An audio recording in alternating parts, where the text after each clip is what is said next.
Eu sempre fico rezando e pedindo para Deus me conceder a graça de ter uma palavra, né? De falar realmente aquilo que Ele quer, trazer a mensagem que Ele quer.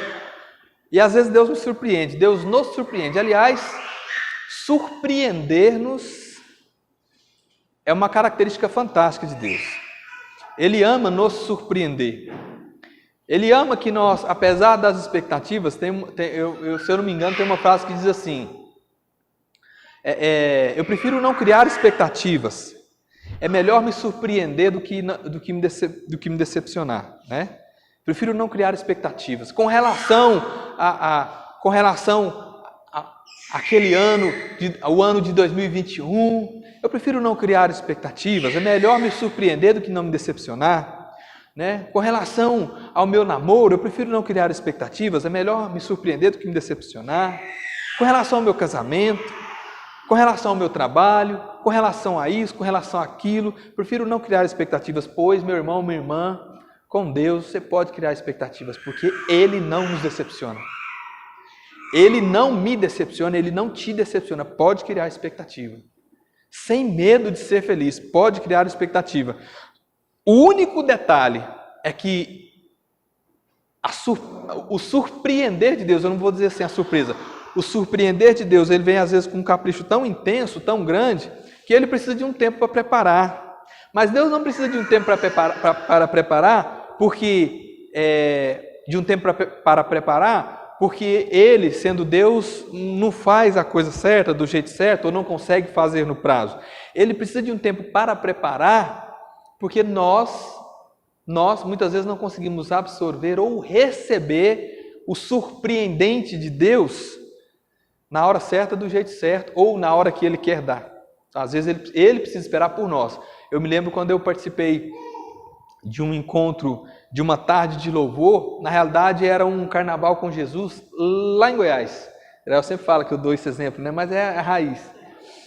E aí o pregador, um cara excepcional, Raul Balbino, lá de Uberlândia, estava pregando esse encontro e ele falou sobre o amor de Deus derramado sobre nós. E eu nunca esqueci, quando ele deu aquele exemplo do amor de Deus derramado sobre nós, que quando ele disse que Deus não poderia derramar toda a imensidão do amor dele sobre nós. Porque se ele derramasse a imensidão, a grandiosidade do amor dele sobre nós, ele nos desintegraria. Tamanha força do amor de Deus. Então ele precisa nos conceder, sabe, por partes, na medida que nós podemos suportar. Da mesma forma que ele coloca diante de nós a provação que nos molda, a provação que nos faz crescer, mas São Paulo vai dizer que ele não vai nos conceder uma provação que nós não conseguimos suportar. Da mesma forma, ele também não vai conceder a porção amorosa dele de uma forma que nós não conseguimos suportar. E é interessante isso, se a gente for analisar, tamanha verdade está na vida dos santos. Porque há um limite, há há uma intensidade de amor de nós para com Deus também, que nós lutamos, que nós precisamos alcançar para chegar no nível de santidade. Essa intensidade amorosa os santos alcançaram, por isso se tornaram santos. Nós não alcançamos ainda, por quê? Porque nós precisamos combater contra a carne, combater contra o pecado, combater as dificuldades. Esse nosso combate espiritual, esse nosso combate na fé, esse nosso combate contra as tribulações, e onde muitas vezes nós caímos em tentação, sucumbimos, deslizamos, derrapamos, então nós não conseguimos, quando o amor está chegando naquele limite assim, sabe? Aí esfria. Então quando esfria a gente não alcança, a gente continua, lutar por santidade, a santidade é uma luta diária. São João Paulo II nos ensina isso. Santidade é uma luta diária. Nós precisamos diariamente lutar pela nossa santidade, nos moldar, crescer na santidade, para poder a gente ir alcançando dia após dia um nível. Com um detalhe, o nível que eu alcancei hoje do amor a Deus, eu não posso retroceder. Eu tenho que amar a Deus hoje mais do que ontem, menos que amanhã, e todo dia eu preciso amar e ir aumentando esse limite, essa intensidade. E quanto mais eu amo, mais eu vou me moldando emocionalmente, trabalhando o meu emocional, trabalhando a minha maturidade espiritual, trabalhando a minha espiritualidade a ponto de eu viver o sobrenatural, o que podemos chamar de mística da igreja ou mística de Deus. Essa palavra assim, é aquilo que acontece de sobrenatural em relação aos santos. É quando a gente escuta, ouve, né, uma história relacionada ao santo. Vamos ter um exemplo aqui. Vamos pegar um exemplo, se eu não me engano, acho que é Santo Antônio. Acho que é Santo Antônio de Pádua.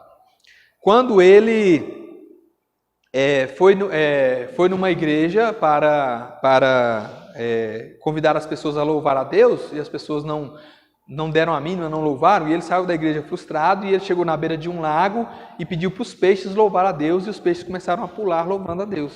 Aí, nossa, que historinha bonitinha para contar para uma criança. Será que é só uma historinha bonitinha? Será? Existem várias outras histórias relacionadas aos santos, a capacidade que eles tiveram, que eles alcançaram, tamanho crescimento espiritual, tamanho crescimento emocional, tamanho crescimento no amor, tamanho a intensidade que os levaram a não retroceder na fé, a não retroceder. E é uma luta diária, meu irmão, minha irmã, é uma luta diária, todos os dias. Da mesma forma que nós vamos lutando diariamente, porque temos que ir alcançando essa intensidade, de lá para cá, Deus não pode derramar de uma vez o amor dele sobre nossas vidas, porque senão ele nos desintegra. É tanto amor que a gente não suporta. E a gente só suporta quando a gente alcança, quando de nós para Deus a gente alcança essa intensidade amorosa a ponto de fazer com que a nossa alma só deseje Deus. E Santa Teresa d'Ávila vai falar isso no seu livro As Moradas do Castelo Interior, quando ela fala sobre os níveis ou as moradas que a gente tem que ir passando até alcançar a santidade, até ser santo. Então, quando a gente alcança, o que São Paulo fala? São Paulo fala que nós o veremos face a face. Nós o veremos face a face. Aí sim, aí ele pode. Mas o amor é tão intenso, a junção é tão intensa que o pecado não nos alcança mais. Não nos alcança mais. O nível de amor de nós para com Deus chega a uma intensidade tamanha. E olha, o interessante, nesse caminho, nessa intensidade, nessa busca intensa do dia a dia, a intensidade da nossa busca pelo amor de Deus é tão grande que quanto mais nós vamos alcançando, mais Ele vai nos concedendo graças, e as graças que Ele nos concede alcançam as pessoas ao nosso redor. É quando a gente escuta uma pessoa, quando a gente ouve uma pessoa, houve um relato de um irmão que orou por uma irmã, uma pessoa que orou por outra, e aquela pessoa foi curada. Quando a gente ouve um relato, houve um retiro, e nesse retiro, ou um encontro, ou uma tarde de louvor, ou mesmo na missa, uma determinada oração, e o irmão ou a irmã ficou curada. Tamanha a intensidade do amor, tamanha a graça amorosa de Deus. O amor que vem ao nosso encontro, o amor de Jesus manifestado em cada pessoa que Ele curou, em cada pessoa que Ele transformou, não ficou só naquela pessoa. Lembra que nós partilhamos sobre Raabe semana passada? Como Deus amou ela. Amando ela, Ele pegou toda a parentela. Pegou todo mundo. Lembra do que eu partilhei sobre Atos 16:31? Crê no Senhor Jesus, será salvo tu e tua família. Jesus curou o cego Bartimeu, Jesus curou o paralítico, Jesus ressuscitou pessoas, Jesus transformou pessoas, e aquelas pessoas transformaram outras pessoas. Então, o amor de Deus que vem ao nosso encontro, quando nós conseguimos alcançar e absorver desse amor, Ele pega as pessoas ao nosso redor. Ele santifica as pessoas ao nosso redor. E as primeiras pessoas que são transformadas, quando nós aceitamos lutar dia a dia, vamos nos moldando, vamos nos deixando transformar nesse amor, e Deus também vai derramando o amor dele sobre nós, transformando a nossa alma, e a gente vai fazendo aquela junção perfeita, aquela união perfeita do amor de Deus com o nosso amor. As primeiras pessoas que são transformadas são as que estão mais próximas de nós. Quem está mais próximo de nós? A família, né? A minha esposa, meu esposo, os meus filhos, a minha mãe, o meu pai, as pessoas que convivem conosco no nosso trabalho. Essas pessoas vão sendo transformadas. Por quê? Porque a obra que Deus realiza em mim nunca para em mim. Não pode parar em mim. Ela vai pegando as outras pessoas, transformando as outras pessoas, realizando na vida das outras pessoas. Então eu quero dizer para você, meu irmão, minha irmã, que veio aqui hoje, a sua luta diária, como nós falamos nesse ano, a sua luta diária contra o pecado e contra as tribulações não pode ficar focado só na dificuldade. Eu luto diariamente, é uma luta constante, eu estou desanimando. Mas por que você está desanimando? Por quê? Porque nós estamos com o foco na luta aqui e na dificuldade que eu estou vencendo. Estou lutando aqui, estou vencendo, mas eu não estou olhando um pouco para diante, eu não estou olhando além. Eu não estou vislumbrando a graça de Deus. A minha luta diária contra o pecado, contra a dificuldade, contra as tribulações, a minha luta diária me faz crescer no amor e me aproxima mais de Deus. Minha luta diária na minha espiritualidade, no combate, me faz crescer no amor e me aproxima mais de Deus. Me aproxima mais de Deus. O quanto você lutou até hoje, desde quando você se deixou tocar no amor de Deus, o quanto você lutou até agora, é o fato de você olhar para trás. Pedro fez isso. Quando Jesus falou, aquele que não deixar seu pai, sua mãe, não deixar família, não deixar seu trabalho, não deixar tudo por mim, não vai ser digno de mim. Porém, aquele que deixar vai ganhar o cêntuplo, vai ganhar 100 vezes mais. Aí Pedro olhou, pensou. Eu imagino que Pedro, assim, ele não questionou por questionar.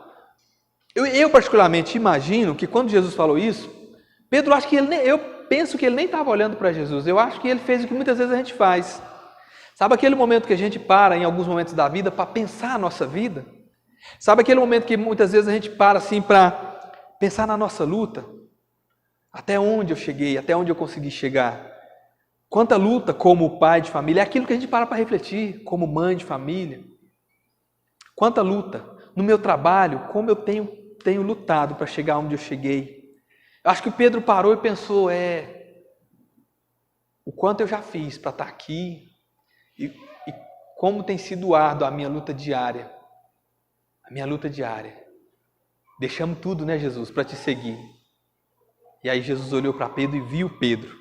Ele percebeu Pedro olhando e não se vangloriando, mas se sentindo bem. Sabe quando você se sente bem?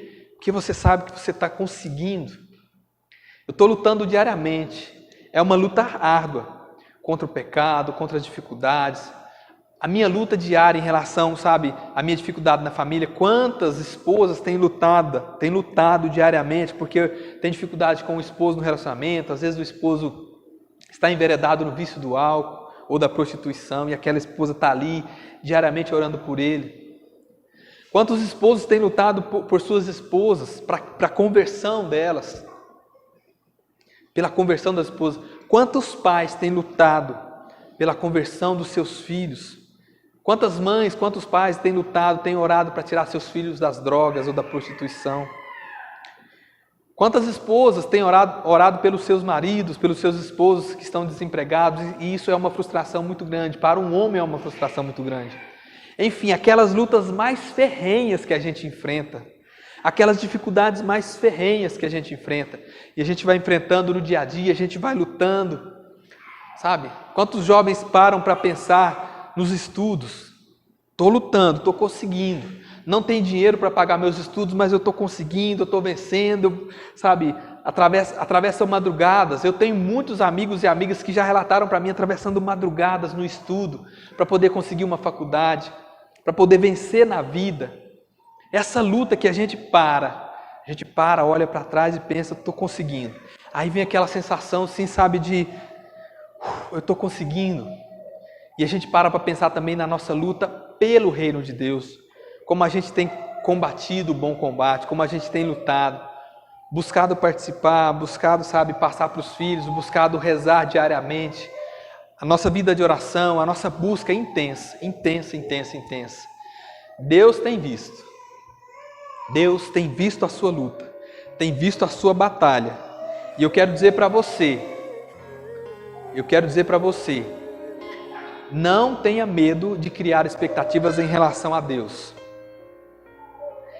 Não tenha medo. Lembra do que eu falei? Tem gente que fala, eu não quero criar expectativas, eu prefiro me surpreender do que me decepcionar. Não tenha medo de criar expectativas em relação a Deus. Crie expectativas, porque Deus vai te surpreender. Em nome de Jesus, Ele vai te surpreender. Ele vai te surpreender. Ele vai te surpreender. Ele vai te surpreender. Em nome de Jesus. Coloca a mão no seu coração. Coloca a mão no seu coração e apresenta isso para Deus. Apresenta essa necessidade de criar, de muito mais do que criar uma expectativa, de acreditar no que Deus tem preparado para mim e para você. Apresenta para Deus essa necessidade de ser mais dele e de acreditar mais em tudo que ele tem, em todos os planos dele para mim e para a sua, para a nossa vida. Apresenta para Deus essa expectativa em relação a essa dificuldade que você tem, que você sabe que você vai superá-la. Em nome de Jesus, você vai superar essa dificuldade. Deus vai te surpreender. O Pai, em nome de Jesus, vai te surpreender. Vai te surpreender. Apresenta isso para Deus. Coloca no seu íntimo pessoal, Senhor, eu apresento essa dificuldade. Eu apresento esse desejo e eu sei que o Senhor vai me surpreender. Eu continuo lutando, Senhor. Eu continuo combatendo. Dá-me a graça de combater o bom combate da fé, como Paulo combateu. E eu quero, Senhor, continuar combatendo. Eu quero crescer mais na fé. Eu quero crescer mais na minha espiritualidade. Eu quero vivenciar mais, Senhor, esse amor. Dai-me a graça, Senhor. Dai-me a graça, Senhor, de ser plenamente Teu e de saber que o Senhor vai me honrar. O Senhor vai me surpreender. O Senhor vai me preencher. O Senhor vai me transformar. Dai-me a graça, Senhor. Porque o que me basta na Tua graça, é aquilo que aquela mulher pediu lá em Mateus 15. As migalhas do Seu amor são graças para mim, Senhor. As migalhas do Teu amor. Se o Senhor quiser me dar as migalhas do Teu amor, para mim tá bom demais, porque eu já sei que as migalhas do Teu amor, e eu digo isso, Senhor, porque foi a profissão de fé daquela mulher, quando o Senhor disse para ela, convém tirar dos filhos de Israel, da boca dos filhos de Israel para dar aos cachorrinhos. E aquela mãe, tamanha necessidade dela, respondeu para o Senhor, os cachorrinhos comem pelo menos as migalhas que caem na mesa de seus donos. O Senhor entendeu o recado dela, o Senhor entendeu o clamor. O Senhor entende isso que eu estou falando, que nós estamos falando, Senhor. Essa graça, tamanho o amor que o Senhor tem. Se o Senhor deixar cair, se o Senhor deixar salpicar as migalhas do Seu amor sobre nós, essas migalhas já vão transformar poderosamente a nossa vida. Quanto mais a intensidade do Seu amor por nós, quanto mais o prato cheio. Dá-nos essa graça, Senhor. Dá-nos essa graça, Senhor. Dá-nos essa graça. Dá-nos essa graça. Estou contigo. Minha graça te basta. Minha graça te basta. Sonho com você, meu filho amado. Sonho com você, meu filho amado.